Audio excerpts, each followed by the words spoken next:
Welcome to this video, guys. Let's see how we can uninstall Instabridge app from your Android phone. First, go to your settings. Now, according to your device, you'll see a lot of different things. So search for apps, click on apps, and you'll see all your apps. Now scroll down till you see Instabridge app. Once you see the Instabridge app, click on it, and here at the bottom center, as you can see, the uninstall button is disabled.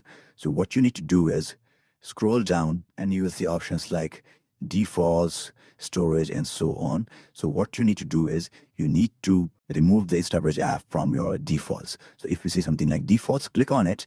Right now on the defaults, I can see Instabridge in home screen. So I click on this and change this to something else. Okay. Now, as you can see, I am in my home screen and I am not seeing the Instabridge launcher. Now, go back to your settings, and if you do not have something like this, you can just click on force stop, and it will force stop your Instabridge app. And now, once the defaults are cleared, that means that Instabridge is not the default app for anything. Just click on uninstall and click OK, and your Instabridge app will be uninstalled. This is how you can remove Instabridge from your Android device. If you have any questions, let me know in the comments below.